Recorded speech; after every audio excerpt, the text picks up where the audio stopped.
स्वागत है आप सभी का फिर से एक बार बिहार में होने वाली जाति आधारित गणना 2022 के लिए। अब हम लोग इस वीडियो में सीखेंगे कि कैसे हम लोग संक्षिप्त मकान सूची का फॉर्म भरेंगे, जिस फॉर्म का नाम है भाग 2। भाग 1 जो है वह हमारा सिर्फ पहचान संख्या है, जिसमें भांति भांति के कोड पूछे जाते हैं, और भाग 2 एक्चुअल हम लोग को करना है, इसको फील्ड में भरना है, तभी हमारा ये संक्षिप्त मकान सूचीकर बन पाएगा। इसमें जैसे हम देख रहे हैं यहाँ पर पहचान संबंधी विवरण, जिला का नाम, कोड संख्या, प्रखंड या निकाय का नाम, कोड संख्या, पंचायत का नाम, कोड संख्या, वार्ड संख्या उसका कोड, फिर गन्ना ब्लॉक इसका कोड। तो ये कोड हमको कहाँ से प्राप्त होगा? तो ये कोड हमें अपने मन से नहीं लिखना है, जो हमारी नियुक्ति पत्र मिलेगी उसमें ये सारे कोड अंकित होंगे, जो चार्ज पदाधिकारी के द्वारा हमें उपलब्ध कराया जाएगा। तो जिसमें उसी में जो कोड दिया गया है या चार्ज पदाधिकारी के द्वारा जो कोड हमें आवंटित होगा उन्हीं कोडों को भरेंगे। जिले के लिए 2 नंबर का कोड होगा, 2 अंकों वाला। प्रखंड या नगर निकाय के लिए 3 अंक का कोड होगा, और उसको इस बीच में भरना है मानक अक्षरों में। इनमें मानक अक्षर इस तरह से 1 लिखना है, 2, 3, इस तरह से 4 लिखना है, 5, 6, 7, 8, 9। तो मानक अंकों को लिखना है, और वो भी ठीक बीच में, न इधर सटे न इधर सटे, बॉक्स के ठीक बीच में हो, स्पष्ट रहना चाहिए। इसमें कोई कटिंग की गुंजाइश नहीं है, रिपीटेशन नहीं हो, और इरेजर हम लोग नहीं लगाए। जो भी काम करें बिल्कुल साफ सुथरा और एक बार में ही अचूक रूप से सही होना चाहिए। पंचायत का जो कोड होगा वह 4 अंकों का होगा। अगर नगर निकाय देते हैं तो वहाँ पर पंचायत का नाम और कोड नहीं होगा। अगर नगर निकाय है तो फिर वार्ड संख्या होगा। प्रखंड भी है तो पंचायत होगा, लेकिन वार्ड भी उसमें होगा, जिसका कोड 4 डिजिट का होगा। उसी तरह गन्ना ब्लॉक जो हमारा निर्धारित किया गया है चार्ज पदाधिकारी के द्वारा, उसके भी लोकेशन कोड उसके कहते हैं 4 डिजिट का होगा वह। तो ये सब हमको कहाँ से सूचनाएं प्राप्त होंगी? अपने मन से नहीं लिखना है, ये सारी सूचनाएं हमें नियुक्ति पत्र पर जो लोकेशन कोड चार्ज पदाधिकारी के द्वारा जो उपलब्ध कराया जाएगा, उन्हीं लोकेशन कोडों को हम लोग यहाँ पर मानक अंकों में लिखेंगे, बॉक्स के ठीक बीच में, कहीं सटे नहीं।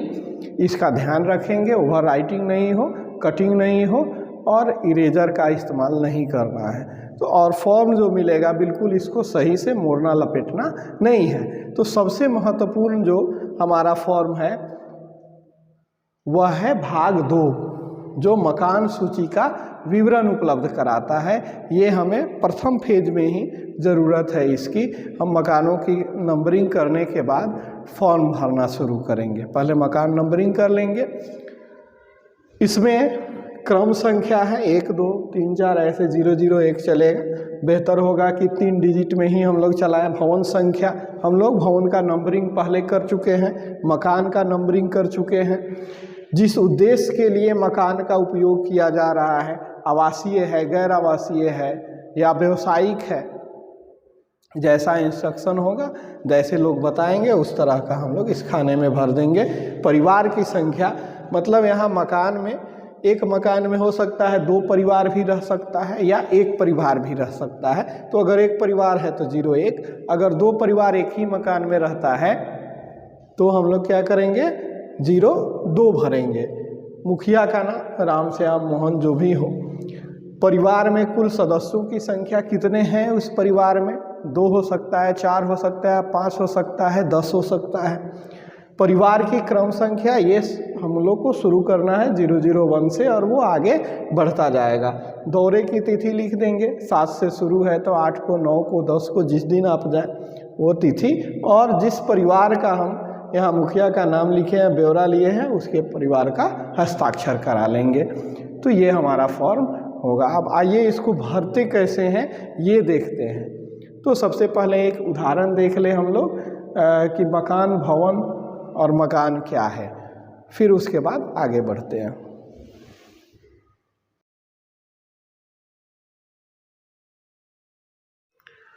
अब हम लोग देखेंगे, वास्तव में फील्ड में जाकर देख लिए हैं कैसे भरेंगे।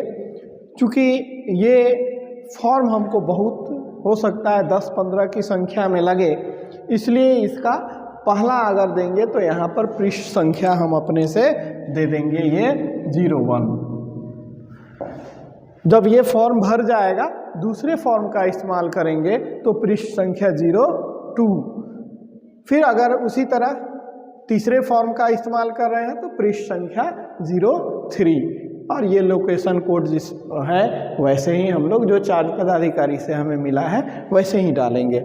अब हमने देखा हम लोग अपना मकान नंबर दे दिए हैं, तो सबसे पहला मकान जो है वह हमारा क्रम यहाँ देंगे 001।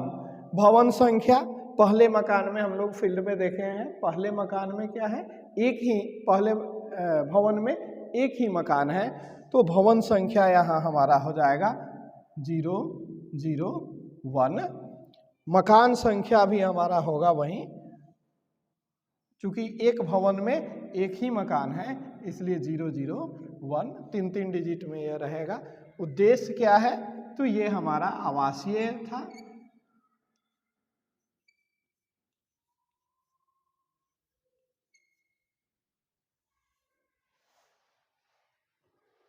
आवासीय मकान था।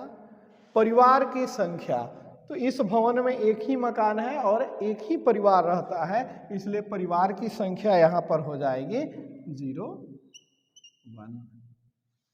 अगर एक मकान में 2 परिवार है या 3 परिवार है तब उस स्थिति में यहाँ परिवार की संख्या हो जाएगी 3, और 3 के लिए तब फिर यहाँ से हमको 3 लाइन खींचना पड़ेगा, 3 लाइन का उपयोग करना पड़ेगा। ऐसे इसमें एक ही परिवार है इसलिए आगे बढ़ते हैं। मुखिया का नाम हम लोग लिख लेते हैं, मान लीजिए यहाँ पर हो गया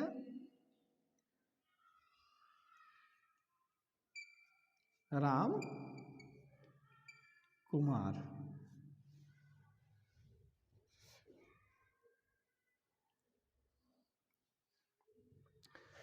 परिवार में सदस्यों की संख्या है जितनी है, ये मुखिया जो बताएंगे उतना लिखेंगे।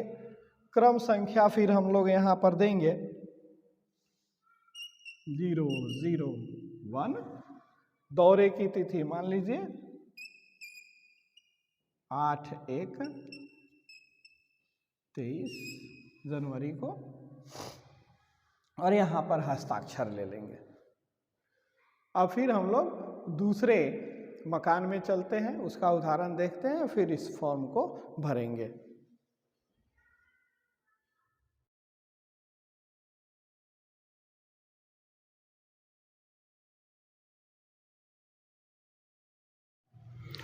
अब हम लोग अपने गन्ना ब्लॉक के दूसरे भवन में पढ़ते हैं, जहाँ पर 3 मकान हैं और 3 परिवार रहते हैं। पहले यह मालूम होगा कि एक गन्ना ब्लॉक 700 की आबादी पर लगभग बनाई गई है, और जिसमें यह माना गया है कि 150 से 160 मकान होंगे, भवन होंगे। तो दूसरे में आते हैं तो ये क्रम संख्या बढ़ेगा, यहाँ 002 करेंगे, ये बढ़ता जाएगा 003, 004। भवन संख्या हमारा है 2 है तो 002। मकान संख्या, इसका भी क्रम हमारा बढ़ेगा, तो यहाँ लिखेंगे भवन संख्या 2 में पहला जो मकान है 002 नंबर। यह भी आवासीय है तो पूरा लिख देंगे, यहाँ आवासीय ये पूरा लिखेंगे। इस मकान में भी एक ही परिवार रहता है इसलिए परिवार की संख्या 1। यहाँ रमेश कुमार रहते हैं तो ये रमेश कुमार लिख देंगे।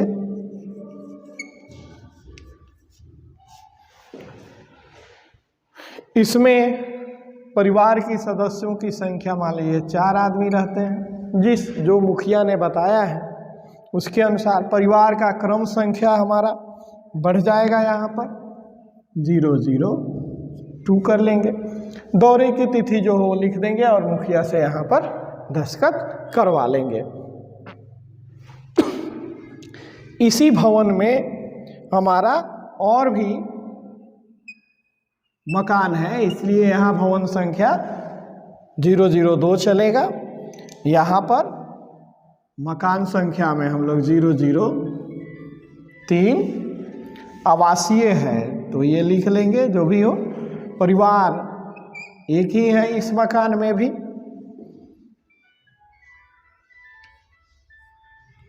महेश कुमार मान लीजिए मुखिया का नाम हो गया। परिवार में कुल सदस्यों की संख्या, इसमें अगर 6 रहते हैं तो ये ऐसे, और फिर परिवार का क्रम संख्या 003, दौरे की तिथि, और फिर उनसे हम लोग दस्तखत करवा लेंगे। फिर भवन 2 में ही एक और मकान है तो यहाँ पर भवन में 2 ही रहेगा। मकान संख्या वहाँ हमारा है 004।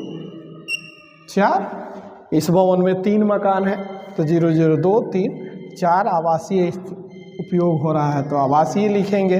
परिवार की संख्या 1 अगर रहता है तो 1 लिखेंगे।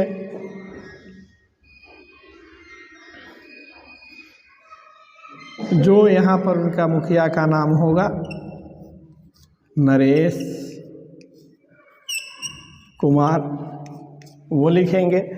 परिवार में सदस्यों की संख्या मान लीजिए 3 है, इन्होंने जो बताया है उसके अनुसार यहाँ पर हमारा क्रम संख्या 004, फिर दौरे की तिथि और परिवार का मुखिया का हस्ताक्षर लेंगे। इस तरह से हमारा ये भाग संख्या 2 जो मकान सूची का विवरण है, संक्षिप्त विवरणी हम लोग तैयार कर लेंगे प्रथम में ही। भाग 1 में केवल यह पहचान संबंधी लोकेशन कोड है तो वो भरना आसान है। भाग 4 में प्रमाण पत्र देना है, लोकेशन कोड भर करके प्रमाण पत्र प्रिंटेड है उसमें दस्तखत करके दे देंगे अंत में।